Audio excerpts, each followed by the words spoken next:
Prime minister totally failure. तब तो श्रीलंका में क्या हुआ उससे भी ज़्यादा शायद होगा। मोदी जी को भी भागने पड़ेगा, मोदी जी को रिजाइन करके भागने पड़ेगा।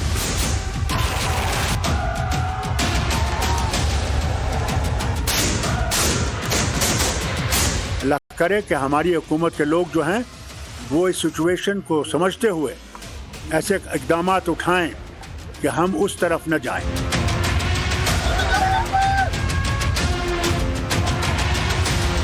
कि हिंदुस्तान ठीक चलेगा, श्रीलंका नहीं बनेगा, हिंदुस्तान कभी भी नहीं बनेगा।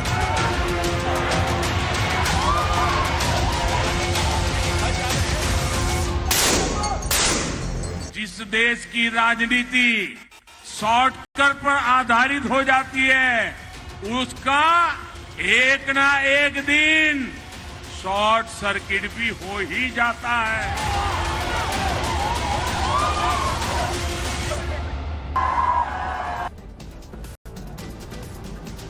नमस्कार दर्शकों, मैं हूं नाविका कुमार। मजबूत लोकतंत्र में मजबूत विपक्ष बहुत जरूरी होता है क्योंकि उसके मुद्दों से देश को मजबूती मिलती है। लेकिन मुद्दे तभी दमदार होते हैं जब उसमें फैक्ट हो, नहीं तो वो सिर्फ कहने का विरोध भर रह जाता है। क्या श्रीलंका के हालात से मोदी शासन के इंडिया की तुलना करने वाले विरोधी नेता भी सच्चाई से आंख मूंद रहे हैं? श्रीलंका के हालात बिगड़े हुए हैं, वहां इमरजेंसी जैसी स्थिति हो रही है और ऐसा दावा हो रहा है। आज प्रदर्शनकारियों ने प्रधानमंत्री रानिल विक्रमसिंघे के दफ्तर पर धावा बोल दिया। सरकारी टीवी स्टेशन पर कब्जे के बाद वहां ब्रॉडकास्टिंग रोकनी पड़ी। राष्ट्रपति गोटाबाया राजपक्षे देश छोड़कर भाग चुके हैं और उन्हें आज ही इस्तीफा देने का डेडलाइन भी है। कुछ दिनों पहले ही गोटाबाया के घर पर भी प्रदर्शनकारियों ने कब्जा जमा लिया था। सवाल पब्लिक का आज ये है कि क्या श्रीलंका जैसा ही हाल भारत में होने का दावा करना अफवाह है या इसमें कोई सच्चाई है? क्या श्रीलंका के नाम पर भारत में हंगामा खड़ा करने के मंसूबे पाले जा रहे हैं? आखिर विपक्ष श्रीलंका की तुलना भारत से क्यों कर रहा है? आज पब्लिक यही सवाल पूछ रही है और यही है सवाल पब्लिक का।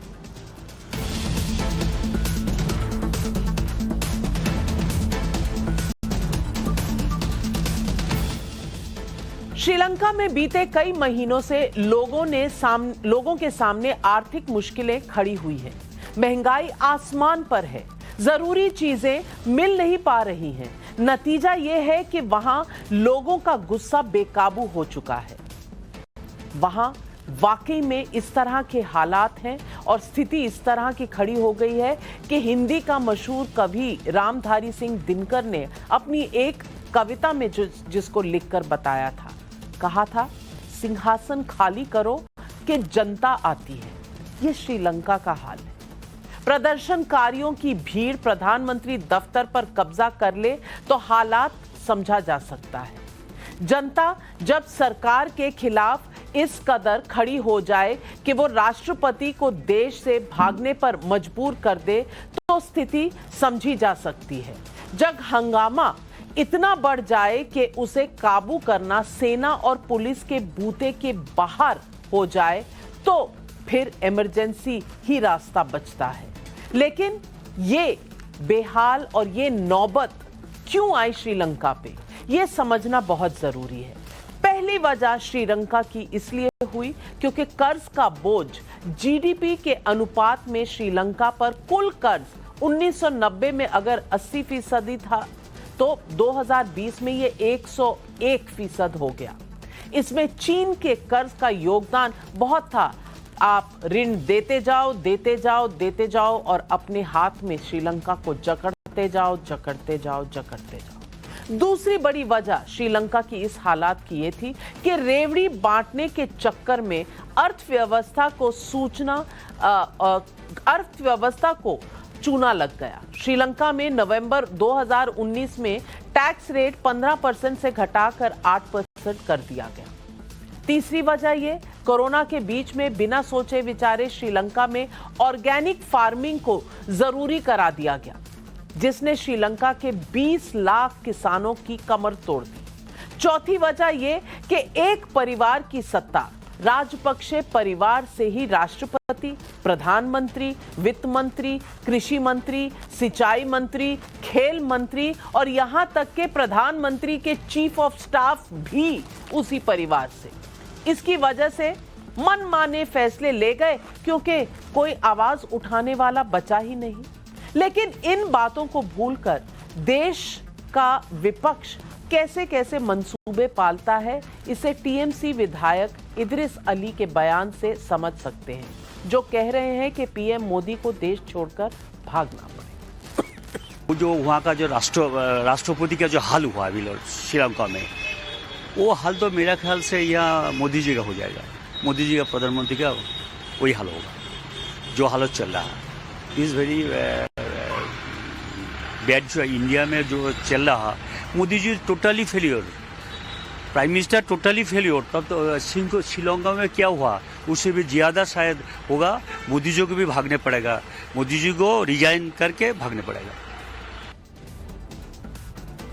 अब बात उठती है कि श्रीलंका में जब से हालात बिगड़े हैं तभी से भारत में विपक्षी दलों के नेता इसी तरह की बातें कर रहे हैं। अप्रैल में कांग्रेस नेता राहुल गांधी ने कहा था कि श्रीलंका की सच्चाई बाहर आ गई है, हिंदुस्तान की सच्चाई बाहर जल्दी ही आएगी। अप्रैल में ही ममता बनर्जी ने भी कहा था कि श्रीलंका में जो हो रहा है वो चिंताजनक है, भारतीय अर्थव्यवस्था में उतनी ही खराब स्थिति नजर आ रही है। ये बात सच है कि भारत के सामने भी अर्थव्यवस्था की चुनौतियां हैं। अभी खुदरा महंगाई की दर जो है 7% से ऊपर है। बीते 6 महीनों से महंगाई दर लगातार आरबीआई की महंगाई की लिमिट 6% से अधिक चल रही है। पेट्रोल, डीजल, एलपीजी, सीएनजी की कीमतें आम आदमी पर बोझ डाल रही हैं, इसमें कहीं दो राय नहीं है। अमेरिकी डॉलर करीब करीब 80 रुपए के बराबर हो गया है। लेकिन क्या ये कह देना सही है कि भारत का हाल श्रीलंका जैसा हो जाएगा और होने वाला है? श्रीलंका के पास विदेशी मुद्रा भंडार सिर्फ 15,000 करोड़ रुपए है, जबकि भारत की विदेशी मुद्रा भंडार तकरीबन 50 लाख करोड़ रुपए है। हालांकि भौगोलिक अंतर है दोनों देशों में, कहां भारत और कहां श्रीलंका, लेकिन फॉरेन एक्सचेंज रिजर्व्स की जो हेल्थ है वो बहुत अच्छी है इंडिया में। 2020-21 में जीडीपी के मुकाबले श्रीलंका का कर्ज 101% से अधिक था और भारत का 51% से कम था। श्रीलंका के पास गोल्ड रिजर्व यानी सोने का भंडार सिर्फ 1.6 टन बचा हुआ है, जबकि भारत के पास 744 टन सोना है। हालांकि श्रीलंका भारत की तुलना में बार बार कह रही हूं कि इसे नहीं किया जा सकता, श्रीलंका छोटा देश है, लेकिन आंकड़े बहुत जरूरी हैं देखने।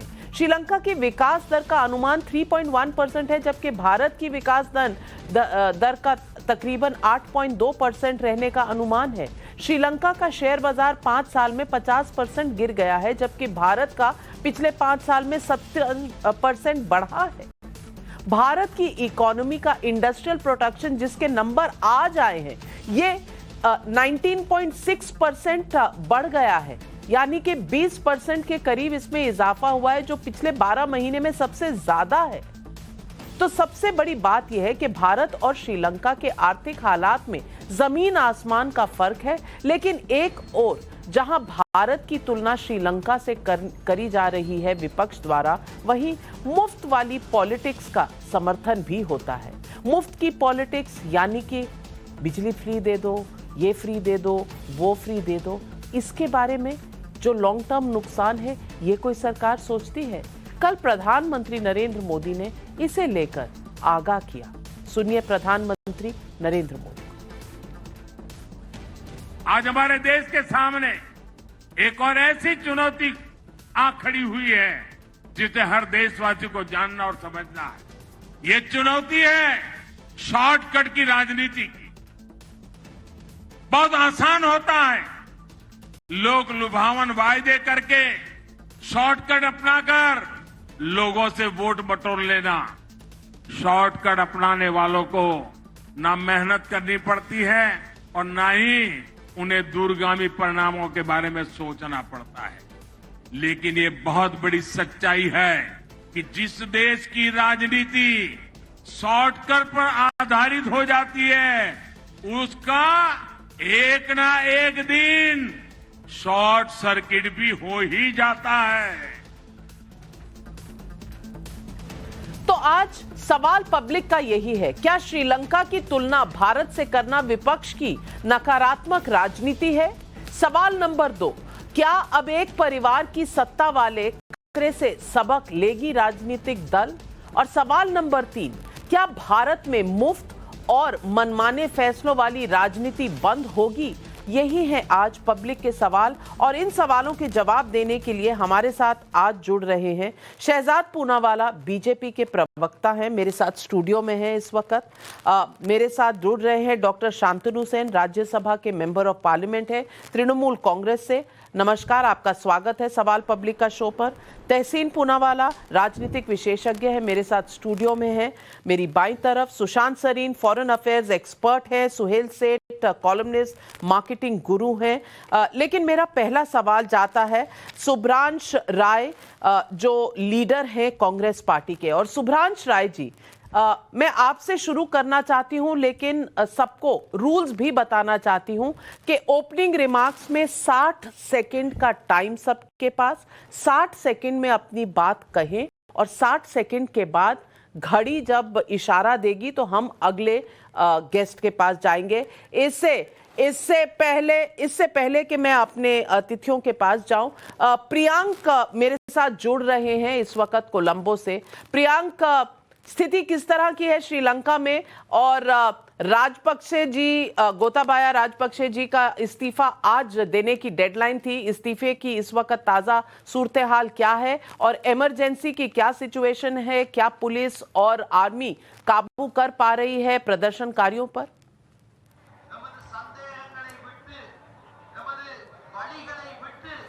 जी नाविका, गोटाबाया राजपक्षा ने एक बार फिर से श्रीलंका के लोगों को धोखा दे दिया।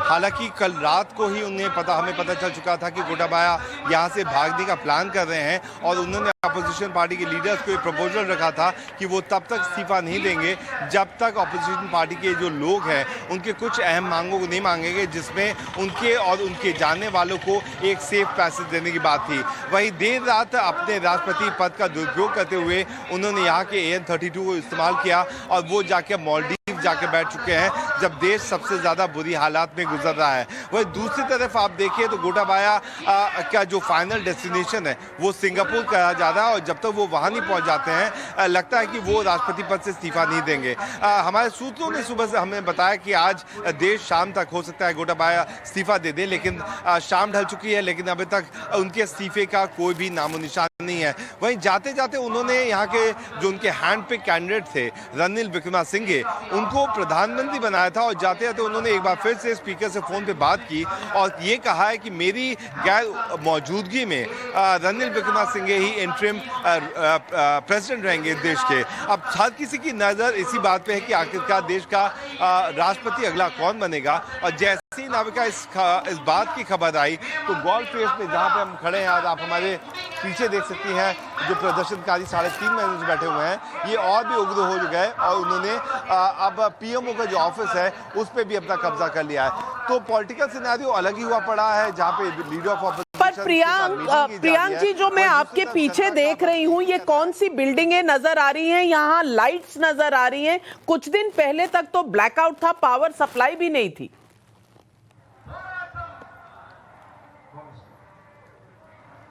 नाविका, चूंकि यहाँ पे ठीक बगल में चाइना का पोर्ट है तो उसके कारण यहाँ पे सारी लाइट्स प्रोवाइड की गई हैं। जो भी चीज़ चाइना से जुड़ी होती है वहाँ पे ना लाइट की कमी होती है, ना पानी की कमी होती है, ना चीज़ों की कमी होती है। ये इमारत जो आप देख रही है, जो हल्की सी तस्वीर आपको दिख रही होगी, यहाँ के राष्ट्रपति का सचिवालय है, जो एक और महत्वपूर्ण इमारत है जहाँ पे लोगों ने कब्जा कर लिया। राष्ट्रपति भवन हो, प्रधानमंत्री आवास हो, राष्ट्रपति का सचिवालय हो या प्रधानमंत्री का दफ्तर हो, हर जगह इसी तरीके से प्रदर्शनकारी बैठे हुए हैं और इनकी कोई सुनने वाला नहीं है। और जिस तरीके से ये बिहेव भी कर रहे हैं या यूं कहें, वो भी जाहिर सी बात है कहीं ना कहीं दिखाता है कि संयम रखने की जरूरत है। अगर संविधान में ये संयम ही तो नहीं हो पा रहा जब राष्ट्रपति का सेक्रेटेरिएट भी महफूज ना हो, प्राइम मिनिस्टर का ऑफिस भी महफूज ना हो, तो संयम कहां से दिखेगा। सुभ्रांश राय जी, मैं आपके पास आना चाहूंगी। और सुभ्रांश राय जी, मेरा सवाल यही है, चाइना ने किस तरह से दबाया, अपनी गिरफ्त में लिया श्रीलंका को, और दूसरा कि जिस तरह एक परिवार ने घेर लिया सारा पावर स्ट्रक्चर, तो जो मन में आया वो किया, गलत हो सही हो कोई सवाल पूछने वाला नहीं। तो प्रधानमंत्री नरेंद्र मोदी पर उंगली उठाने से पहले क्या विपक्षी दलों को अपनी जो सिस्टम अपना राजनीतिक चल रहा है इस देश में, उस पर नहीं नजर डालनी चाहिए? आपके 60 सेकंड शुरू होते हैं अब। नविका जी, पिछले 8 सालों में नरेंद्र मोदी सरकार ने 152,17,910 करोड़ रुपए का विदेशी कर्जा लिया है। फिर से नंबर बताता हूं, 152,17,910 करोड़ रुपए का कर्जा लिया है। इसके अलावा, ये तो विदेश से कर्जा लिया नरेंद्र मोदी सरकार ने, इसके अलावा पिछले 8 सालों में देश के बहुत सारे एसेट्स नरेंद्र मोदी सरकार ने बेचा है। वो चाहे रेल हो, चाहे वो प्लेन हो, पोर्ट से लेके एयरपोर्ट तक। सवाल ये नहीं पैदा होता है नविका जी, 140 करोड़ हिंदुस्तान की आबादी है, इतना ज्यादा कर्जा लेंगे। श्रीलंका की समस्या क्या थी? अपने वो $55 बिलियन के कर्जे में ब्याज नहीं चुका पा रहा था। आप 152,17,000 करोड़ रुपए का कर्जा लेकर कहां से ब्याज चुकाइएगा? कहीं हमारा वाला भी तो झोला लेकर नहीं जाना चाहता है। एक बात। दूसरी इंपॉर्टेंट बात, मैं आपको एक फैक्ट शेयर करता हूं क्योंकि इसके कुछ मैंने क्लिप्स मंगाए हैं आज। आप जिस नोएडा में बैठी हैं नविका जी, नोएडा से गाजियाबाद जाते वक्त वाया वैशाली वसुंधरा अगर राजनगर के रास्ते से जाइएगा तो कई सारे नहीं 7 पेट्रोल पंप 8 आते हैं। आज दिन की रिपोर्ट और कल की रिपोर्ट, कई सारे पेट्रोल पंपों पे पेट्रोल नहीं था। हो सकता है वो शॉर्ट ड्यूरेशन के लिए हो, न था, लेकिन नहीं था।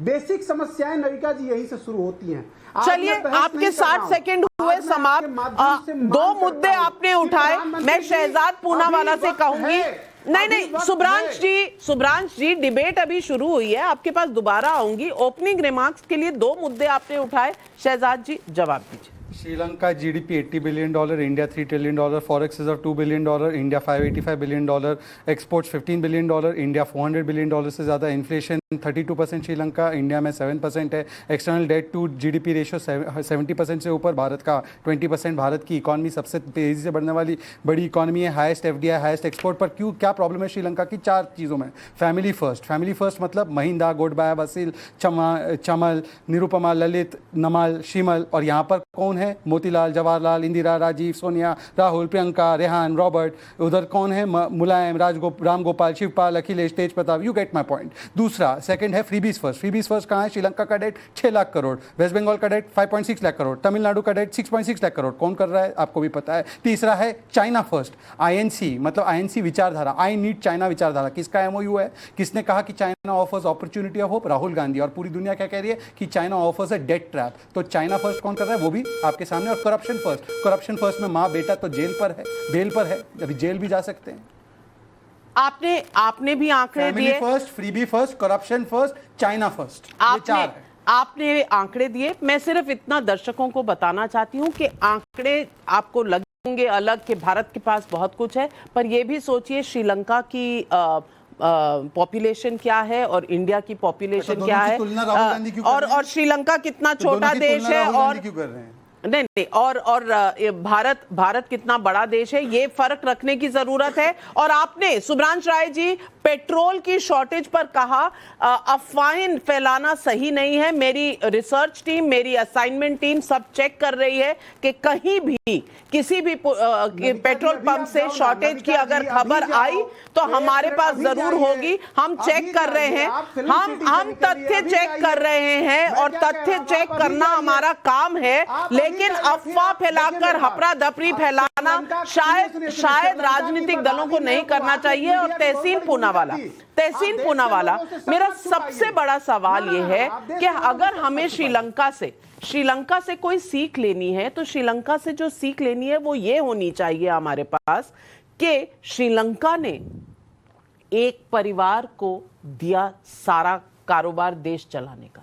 पूरी राजनीति, पूरी सत्ता की पकड़ एक परिवार के पास। अब ये क्या सोचने का मुद्दा नहीं है? क्योंकि आप अगर भारत में आए तो आप देखिए जितनी भी रीजनल पार्टीज हैं वो पारिवारिक पार्टियां हैं। कांग्रेस थी, वो भी परिवार चला रहा है। बाकी देखिए, आप समाजवादी पार्टी देख लीजिए, आप टीआरएस देख लीजिए, आप आंध्र प्रदेश में देख लीजिए, आप टीएमसी सब जगह पारिवारिक पार्टीज चल रही हैं। और पारिवारिक पार्टीज में क्या होता है, ये बहुत सोच विचार की बात है कि कोई ऑपोजिशन होगी नहीं, परिवार वाला कोई अपोज करेगा, बोलेगा कि ये देश के लिए खराब है, ऐसा मत करो। क्या ये एक एग्जाम्पल नहीं है, विषय नहीं है विपक्ष के पास? नमस्कार नाविका जी, आपके शो में मुझे शिरकत करने का आपने मौका दिया, इसलिए आपका शुक्रगुजार हूँ। सभी पैनलिस्ट आपके दर्शकों को नमस्कार कहते हुए 2 या 3 चीज़ें हमें श्रीलंका से सीखना चाहिए, लेकिन उसके पहले मैं कभी ये नहीं चाहूँगा कि जो श्रीलंका की स्थिति हो हमारे भारत की हो। हमें नरेंद्र मोदी जी को हराना है, लेकिन लोकतांत्रिक तरीके से, ये नहीं कि वो झोला उठा कर भाग जाए, ये हम नहीं चाहते। लेकिन क्योंकि आपने कहा श्रीलंका से हमें सीख लेनी चाहिए, सीख ये भी लेनी चाहिए जैसे वहाँ के प्रेसिडेंट ने एक रात आधी रात को ऑर्गेनिक फार्मिंग कर दिया, यहाँ पर प्रधानमंत्री 8 बजे आकर नोटबंदी कर दिए, जीएसटी बिना किसी को पूछे कर दिए। तो हमें उनसे सीख लेना चाहिए कि ऑथोरिटेरियन रेजिम नहीं चलेगा। और वहां पे भी मीडिया में यही होता था, आप तो नहीं करते, आप तो बहुत न्यूट्रल मीडिया, लेकिन वहां पे मीडिया में होता था, कभी विपक्ष प्रधानमंत्री राष्ट्रपति पर सवाल उठाते तो कहते उनको देशद्रोही, आपको राष्ट्रपति पे भरोसा नहीं, प्रधानमंत्री पे भरोसा नहीं। बहरहाल मैं कुछ आंकड़े दे दूं क्योंकि शहजाद जी ने आंकड़े दिए। भाई है, मैं कह दूं बिल्कुल भाई है, और सभी भारतीय मेरे भाई। इंडिया का फॉरेन एक्सचेंज रिजर्व बिल्कुल $585 बिलियन है, लेकिन हमारा एक्सटर्नल डेट ड्यू जो 2022 दिसंबर में वो $273 बिलियन है, ऑलमोस्ट 50%। और अगर एक बड़ा विड्रॉल हो गया तो बहुत बड़ी दिक्कत आ सकती है। इसके साथ में आगे के आपको आंकड़े बताऊंगा क्योंकि समय खत्म हो गया है। हमारा ऑयल इंपोर्ट बहुत बढ़ गया है, गोल्ड इंपोर्ट बढ़ गया है, और डॉलर के मुकाबले हमारा रुपये बहुत कमजोर हो गया है। तो एक बहुत बड़ा प्रेशर हमारे पर आ सकता है और हमें अलर्ट रहना चाहिए, इससे अलर्ट रहना चाहिए। और प्रधानमंत्री बोरी बिस्तर गोल करके भाग जाएंगे में अंतर होता है। और सुशांत सरीन में यही पूछना चाहती हूं, हमें अलर्ट रहना चाहिए, बिल्कुल रहना चाहिए, हर देश को रहना चाहिए। और खास करके कोविड के दौर के बाद जब बिजनेस अपनी वापस तेजी पकड़ रहा है, आर्थिक स्थिति हर देश की चैलेंजिंग है और हम सबको सतर्क रहना चाहिए और वॉचफुल रहना चाहिए, ये तो बहुत सही बात है। लेकिन ये कहना कि ये प्रधानमंत्री तो बोरी बिस्तरा गोल करके भागने वाले हैं क्योंकि इस देश में भी वही होने वाला है, प्राइम मिनिस्टर ऑफिस कोई प्रदर्शनकारी ले लेंगे और प्रेसिडेंट हाउस ले लेंगे, ये इस तरह की बयानबाजी क्या सही है? नहीं, सही तो नहीं है। और मेरे ख्याल इस तरीके की बयानबाजी इनकी जो राजनीतिक एक बैंक्रप्सी है उसको दर्शाती है कि आप राजनीतिक तौर पर अगर किसी को नहीं हरा सकते तो आप इस तरीके की बातें कर रहे हैं और आप ये कामना कर रहे हैं कि देश जो है वो फेल हो जाए, देश पे ये विपदा पड़े और देश तहस नहस हो जाए ताकि हमको सत्ता मिल जाए। पता नहीं क्या सत्ता करेंगे ये सत्ता ले करके। दूसरी चीज ये कि बिल्कुल सतर्क रहना चाहिए और हर एक समय सतर्क रहना चाहिए जहां पर इकोनॉमी का सवाल है, क्योंकि अब हमारी इकोनॉमी जो है 1970 के दशक के मुकाबले काफी दुनिया की इकोनॉमी के साथ जुड़ी हुई है। दुनिया में जो कुछ होता है वो हमारी इकोनॉमी पे भी असर पड़ता है। अभी तहसीन ने बात की डॉलर की, आपको पता है पहली बारी हिस्ट्री में यूरो जो है वो अब डॉलर से कमजोर हो गया है। डॉलर की एक उड़ान चल रही है और उसमें भारत की भी करेंसी कमजोर हो रही है, बाकी करेंसीज भी कमजोर हो रही है। ये बात करना कि कर्जा आपने इतना ले लिया, अरे भैया कर्जा ले लिया, लेकिन जो कर्जे का रेशो है जीडीपी का वो कितना बड़ा है या कितना घटा है? जरूर बड़ा है, ये मैं मानता हूं कि बड़ा है, लेकिन क्या आप कर्जे का भुगतान करने के योग्य हैं या नहीं है? श्रीलंका नहीं था इसीलिए उसका दिवालिया निकल गया। कर्जा लेने में कोई किसी को आपत्ति नहीं हो सकती। जो राय साहब बात कर रहे हैं, या तो ये अर्थशास्त्र के बारे में जानते नहीं है, एक नंबर को लेके आप फेंक रहे हैं। क्या आप वो जो कर्जा लिया है आप क्या उसको भुगतान करने में, उसकी किस्तें अदा करने में सक्षम है या नहीं है? अगर आप सक्षम हैं तो उस कर्जे में कोई प्रॉब्लम नहीं है, और अगर आप सक्षम नहीं है तो फिर आपका श्रीलंका वाला हाल होगा। और ऐसा कोई अंदेशा नहीं है, अभी दूर दूर तक नहीं है कि भारत उस कगार पर चल रहा है जहां पर आपका श्रीलंका वाला। सही कहा आपने सुशांत सरीन। और मैं शांतनु सेन साहब को लाना चाहती हूँ। डॉक्टर शांतनु सेन, मुद्दा यह है कि क्या भारत बिल्कुल श्रीलंका की तरह हो चुका है? 2016-17 में श्रीलंका का जो debt as percentage of GDP था, यानी कि उसकी जो लोन्स लिए हुए थे वो 79% ऑफ जीडीपी था। 2020-21 में ये 101% हो गया, यानी कि 22% का ग्रोथ हुआ है सिर्फ 4 सालों में। और उतनी देर में भारत का जो ग्रोथ हुआ है वो सिर्फ 49.5% से 50.8%, यानी कि 1.3%। तो ये तो है growth in our debt loans. और दूसरी बात, महंगाई की दर की चर्चा होती है। हाँ, महंगाई ज्यादा है इस वक्त, लेकिन यह भी हमें याद रखना पड़ेगा कि जो महंगाई का दर 7.7% था वो अब डाउन टू 7.1% आ गया है और नियंत्रण में लाने की कोशिश जारी है। मेरा सवाल बुनियादी सवाल है। बुनियादी सवाल इसलिए क्योंकि हम जब एक दूसरे पर उंगली उठाते हैं, और विपक्ष को उठानी चाहिए, सवाल उठाने चाहिए, लेकिन इस तरह की अफरा तफरी मचाना कि भारत श्रीलंका जैसा हो जाएगा, लोगों का मनोबल कम करना, क्योंकि देश की जनता पॉलिटिक्स नहीं समझती, वो आपकी बात को भी उतना सच्चा समझती है जितना कहीं और से कुछ सुनती है। तो क्या ये रिस्पॉन्सिबल पॉलिटिक्स है?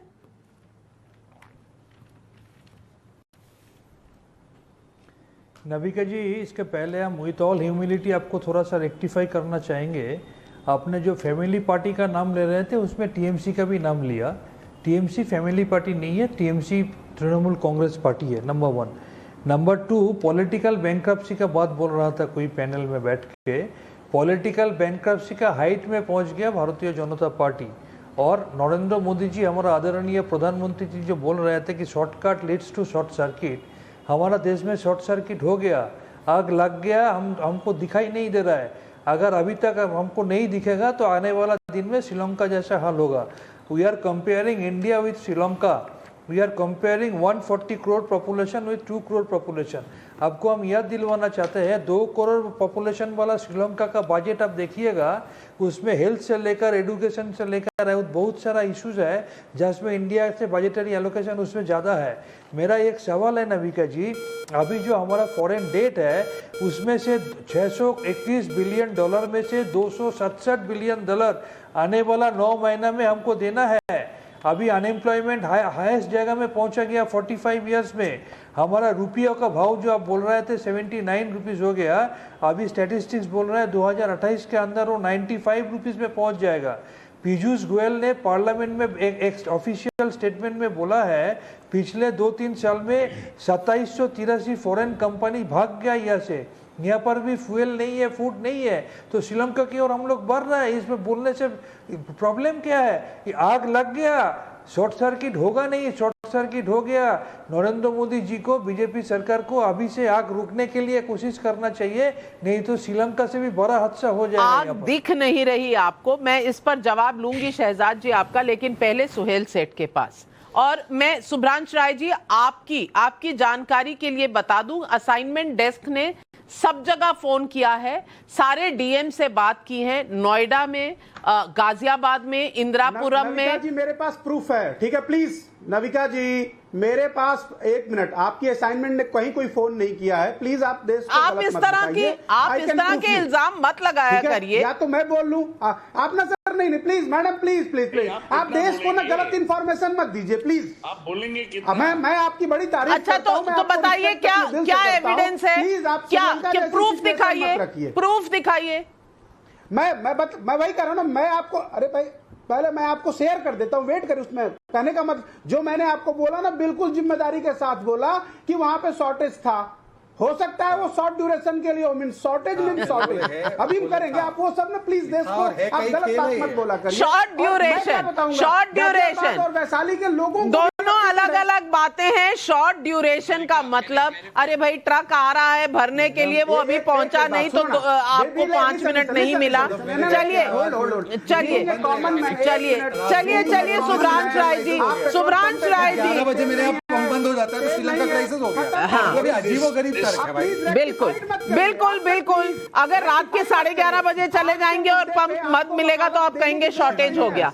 अरे श्रीलंका बन गया इंडिया। लेकिन सुहेल सेठ जी क्या शॉर्ट सर्किट हो चुका है इंडिया में और हमें आग दिख नहीं रही, जैसा तृणमूल कांग्रेस के मेंबर ऑफ पार्लियामेंट कह रहे हैं?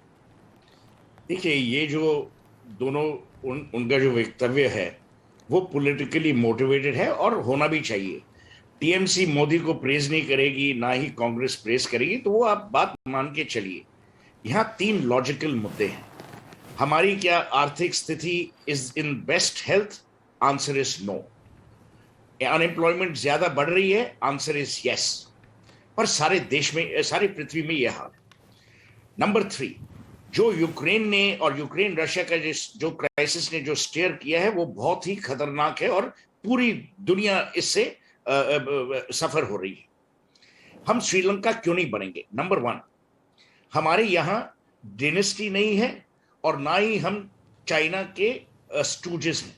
हमने अपना पूरा देश चाइना को गिरवी अभी तक नहीं किया, ना ही हमने एक देश को या एक बैंक को या एक ऑर्गेनाइजेशन को गिरवी किया, तो वो नहीं होगा। नंबर 1। नंबर 2, जो हमारी डोमेस्टिक कंजम्पशन है वो ये होने नहीं देगी।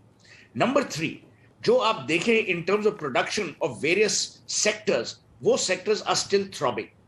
नंबर 4, जैसे शहजाद ने शायद कहा या सुशांत ने कहा होगा कि सारे आंकड़े अगर आप देखें जो बाहर के लोग बोल रहे हैं, टीएमसी और कांग्रेस तो बोलती रहेगी और उनका काम है बोलने का, पर अगर आप वर्ल्ड बैंक को देखें, आईएमएफ को देखें, उन्होंने सब अपने फिगर्स रिवाइज करके कहा है कि India's economy will grow at the fastest pace. अब अगर वो भी गलत है पेट्रोल पंप वालों की तरह, तो उस पर कुछ कहा नहीं जाता।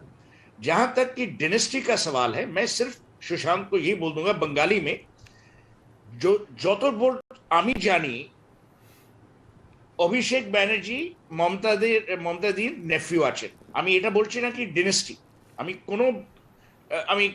কোনো সময় বলবো না কি ও dynasty, but I am saying हमाम में सब नंगे हैं। So rather than focus on dynasty, focus on what dynasties can and cannot do. Well, my final point is, Rajpakshas were absolute scoundrels. I've said this before, I'm saying this again.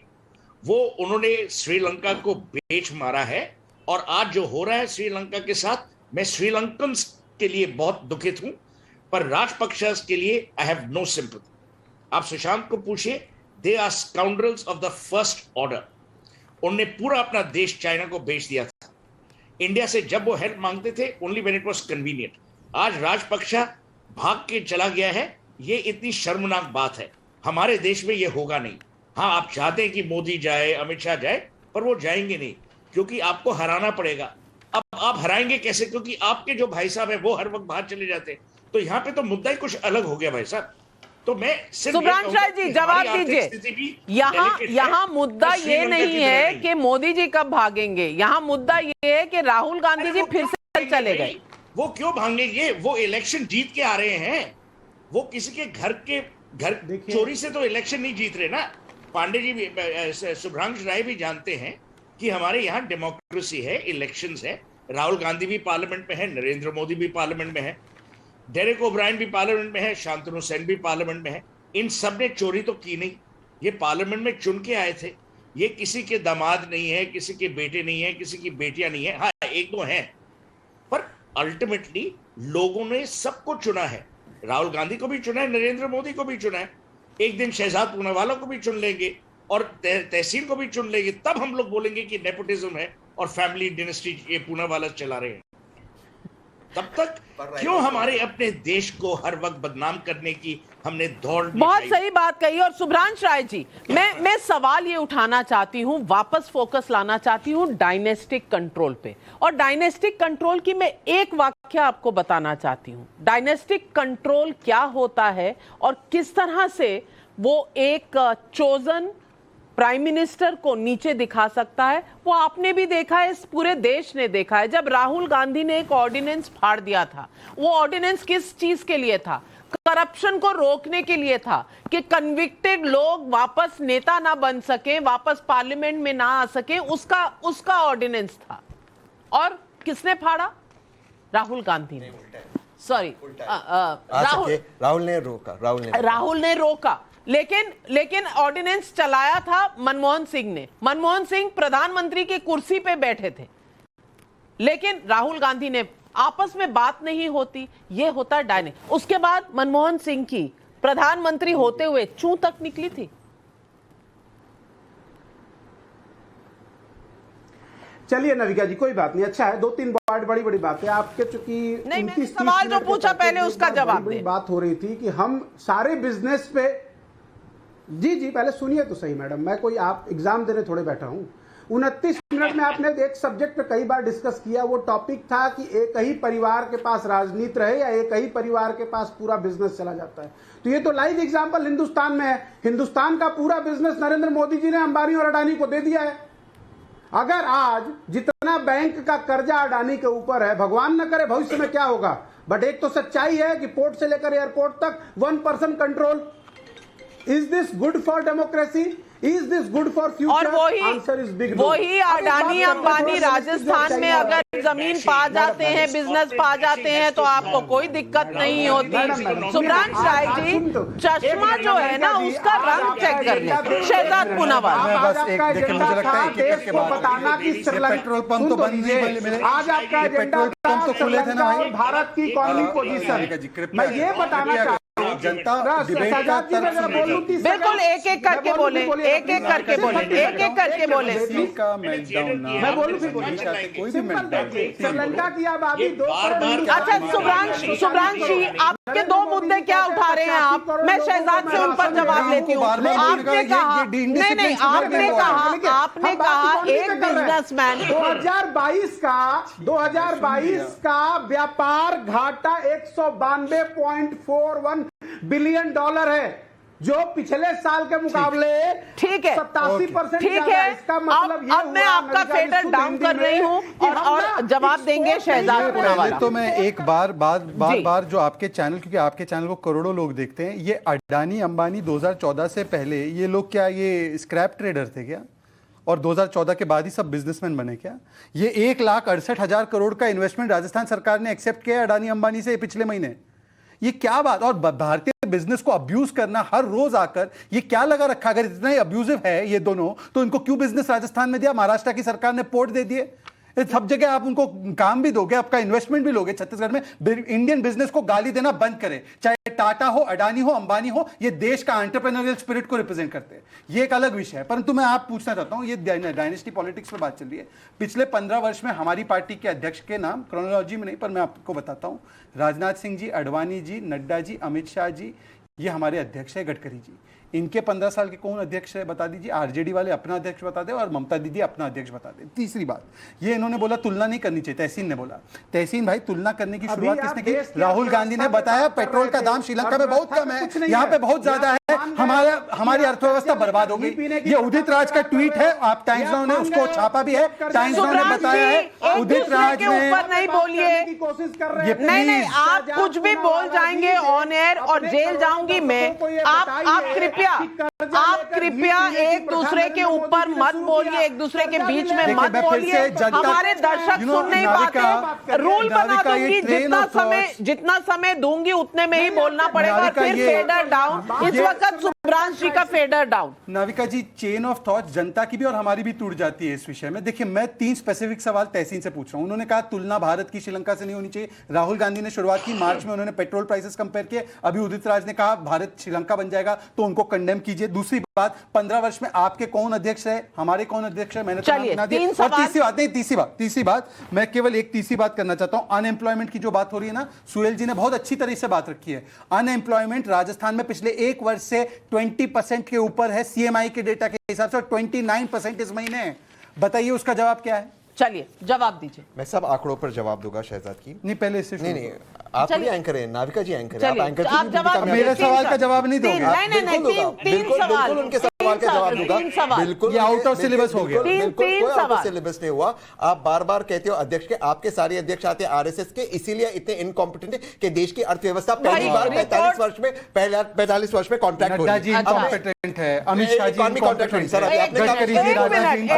नहीं, अब आप बीच में मत बोलिए। कहां से ये incompetent है? 30 चुनाव इनका अध्यक्ष हारा, ये 30 चुनाव हारने वाले गिनीज बुक वर्ल्ड रिकॉर्ड वाले हमें बोले हमारा अध्यक्ष इनकॉम्पिटेंट है। कहां से इनका अध्यक्ष, क्या है इसका अध्यक्ष? इसके अध्यक्ष की एक ही उपलब्धि है, इसका अध्यक्ष सेकंड है। Don't speak about, you talk in parliamentary language, you better talk in parliamentary language, do not talk like this about our president. नहीं, you better talk in parliamentary language. मुझे सवाल नंबर 2, श्रीलंका से भारत की तुलना कौन कर रहा है, राहुल गांधी या नरेंद्र मोदी?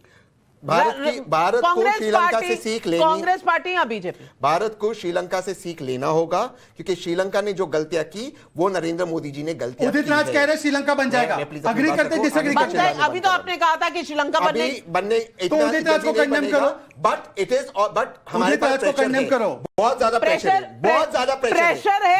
मैं बताती हूँ, अगर आप मुझे बोलने नहीं देंगे, मैं बताऊं, foreign debt of China 250% of GDP, America 137%, Japan 263%, UK 95%, Germany 68%। कौन सा देश पिंक ऑफ हेल्थ में बताइए? उसका स्पेसिफिक उत्तर देता हूं। हमारा हाईएस्ट ट्रेड डेफिसिट इस वक्त चाइना के साथ है, $65.34 बिलियन। और प्रॉब्लम की बात यह है कि बार बार जब हम आंकड़े देते हैं, हमारा डेट टू जीडीपी 51% है, ये आंकड़े सही नहीं है। ये आंकड़ों पर बहुत लोगों ने सवाल उठाया। यहाँ पर स्टेट्स ऑफ पीएसयू के आंकड़े को ये लोग छुपा रहे। चलिए एक तो इंपॉर्टेंट बातें रखना चाहता हूं प्लीज, एक बार बोल रहे। प्रॉब्लम कहां आ रहा है हमारे मुल्क में, ये है कि देखिए हमारा ट्रेड डेफिसिट 88% बढ़ गया है, 88%, $192.4 बिलियन है फॉर द ईयर 2020-21। अगर एक क्विक विड्रॉल हुआ जो अभी हाल में हुआ, इसलिए $585 बिलियन में हमारा फॉरेन रिजर्व आ गया जो $603 बिलियन था, तो हमें बहुत मुश्किल आई थी दिसंबर के अंदर, सितंबर के अंदर। अगर मेरी मूंछ होती तो मैं चाचा होता, चाची नहीं होती। ये क्या आर्गुमेंट है भाई, समझ में नहीं आ रहा। हमने मई में इंपोर्ट किया compare to the same period last year 5 ton. क्यों इंपोर्ट हो रहा है? इंडिकेटर है हमारी इकोनॉमी कोलैप्स। मैं एक चीज बता दूं, आप पहले राजस्थान में मतलूब अहमद गिरफ्तार कर लीजिए। आप गवर्नर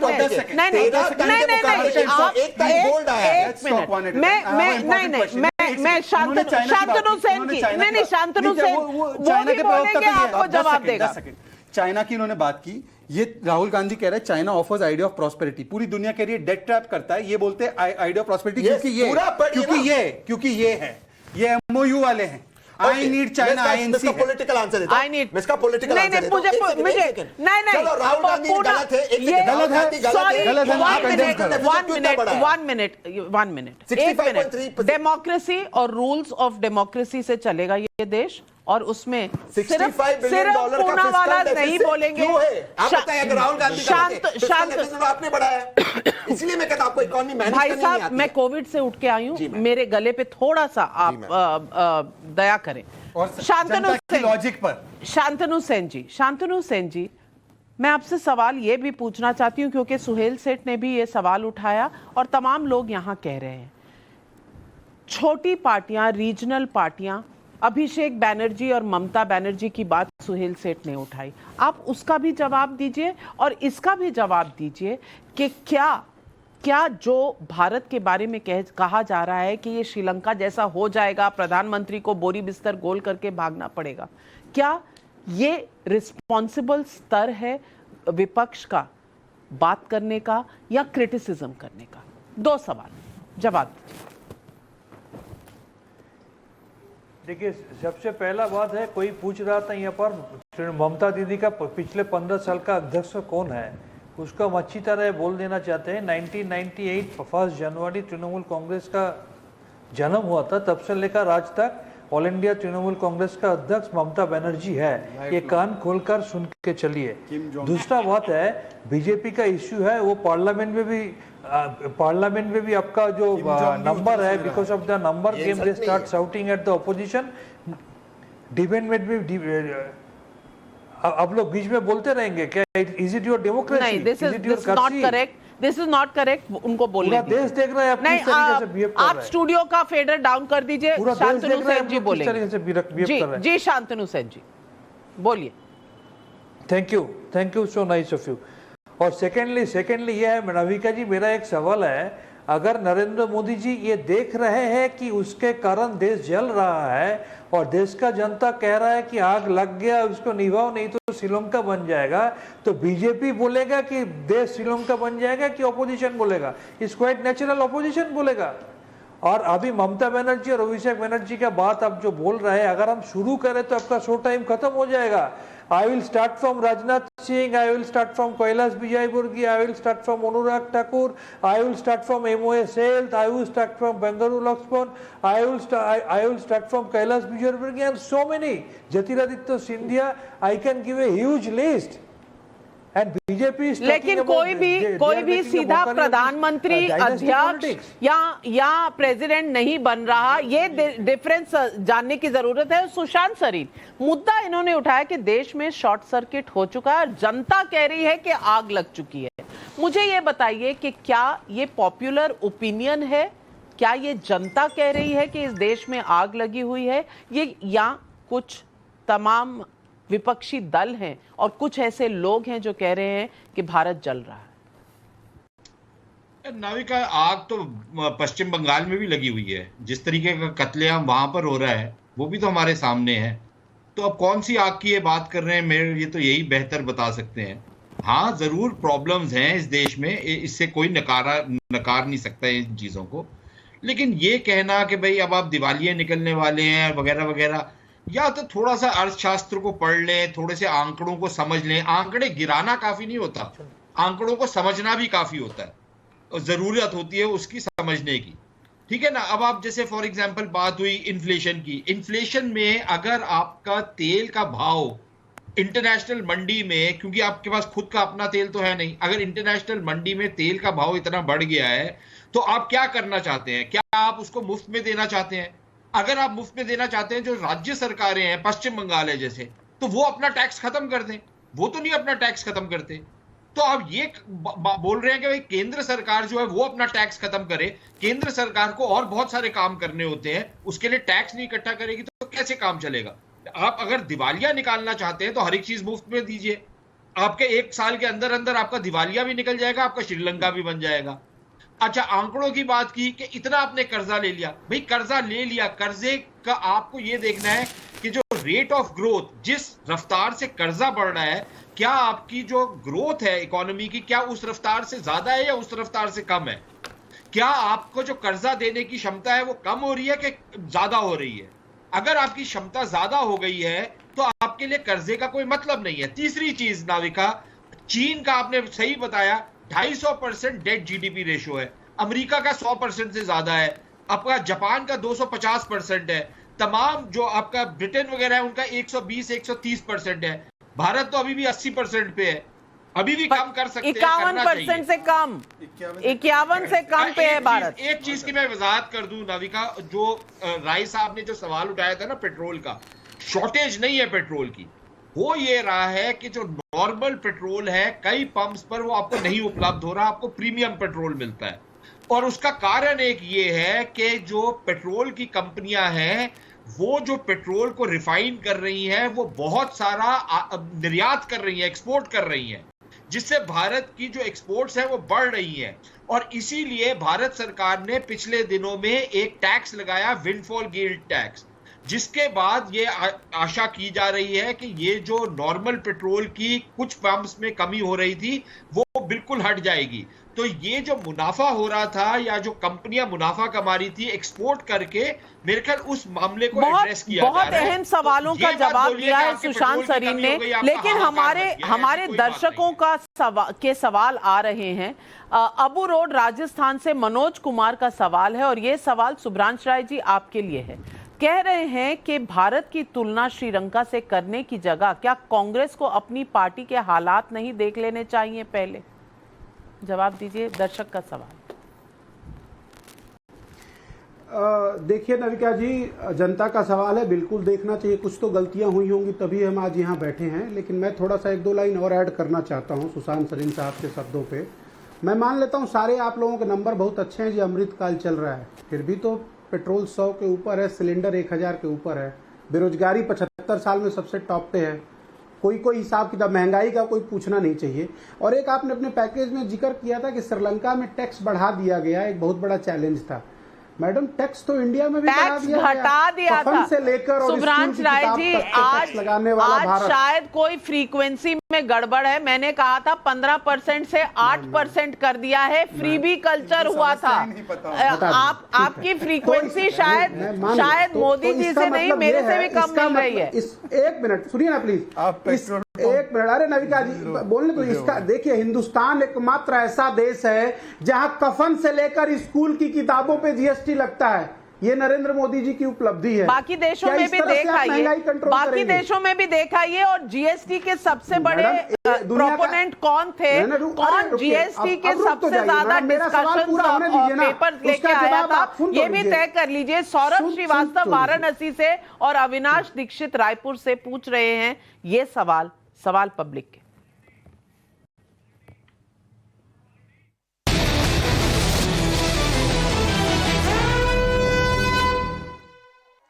मेरा सवाल श्रीलंका के हालात को लेकर के है कि श्रीलंका के राष्ट्रपति गोटाबाया राजपक्षे ने जिस तरीके से श्रीलंका को प्राइवेट लिमिटेड कंपनी बना दिया था, इस बात को हिंदुस्तान का जो विपक्ष है वो आखिर क्यों नहीं समझ रहा है। मेरा सवाल है, नोटबंदी हुई तब डराया, कोरोना आया तब डराया, पाकिस्तान को लेकर डराया, श्रीलंका को लेकर डरा रहे हैं। ये डराने वाला बिजनेस विपक्ष को कितना प्रॉफिट देता है?